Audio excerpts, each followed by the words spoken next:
Hello, का हो? का समाचार बा? का समाचार कही? अरे तू रोवत काहे बाड़ू? लइका भूख से तड़पत आवसन, घर में एको दाना नहीं है। रउरा कब ले आइम जी? छोटका 2 दिन से बीमार बेटा जी। अरे का भइल? छोटका के बात करावा था? हेलो हाँ बेटा।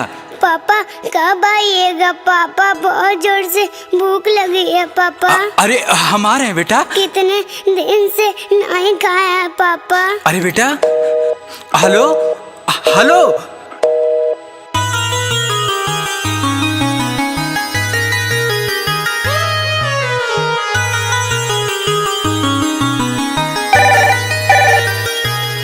हेलो। अरे का भइल हो? अरे तू रोवत काहे बाड़ू? छोटका का भइल? छोटका के लगा हो सकत।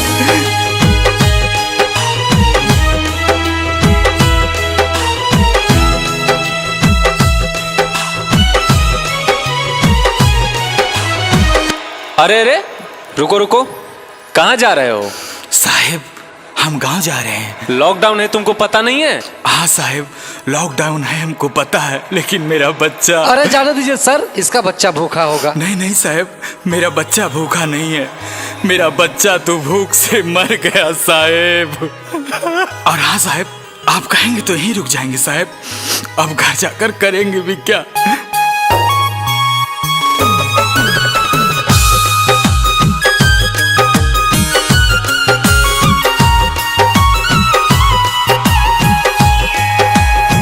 घरवा उजाड़ गईल हो, घरवा उजाड़ गईल, बेटा हमर मार गईल।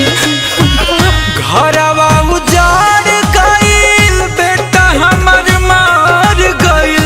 मुहावा त देखे पैनी ना, अब ना बबुआ जाके करब घर का। अब ना बबुआ जाके करब घर का।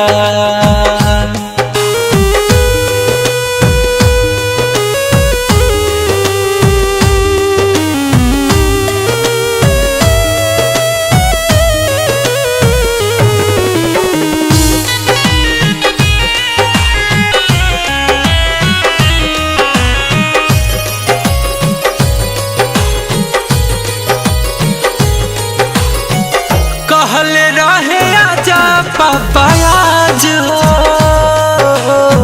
नइखे घर में खाए के अनाज हो।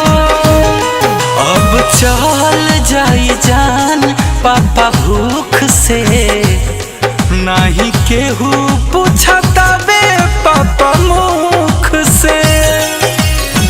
सुगावा के जान गईल, दुनिया बिरान भइल।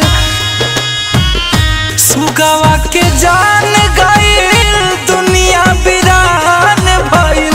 मिलल कौने पाप के सजा, अब ना बबुआ जाके करब घर का।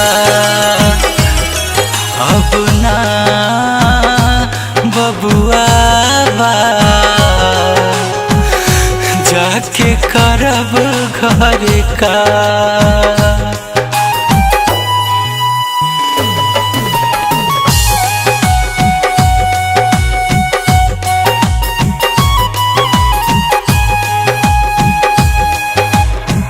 बानी हम के ताना लाचार हो, करे नहीं पाइब संस्कार हो। अब होई कैसन जीवन के, मजबूर आ जाए बचन गुंजन के। कहीं सहारा रहे कहीं सहारा रहे, बेटा दुलारा रहे, हम नहीं पैनी बचा अब ना।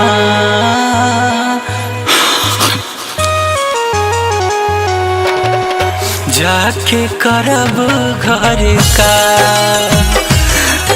अब ना बबुआ बा। जाके करब घर का,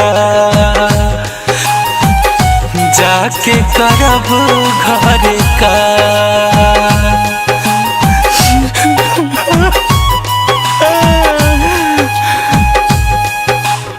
भैया हम गुंजन सिंह कोरोना के वैश्विक महामारी में बहुत लोगन के जान गई। यही में एगो लाचार गरीब मजदूर जेकर बेटा भूख से तड़प तड़प के मर गई, और ई गाना में ओहे मजदूर के दर्द रहे।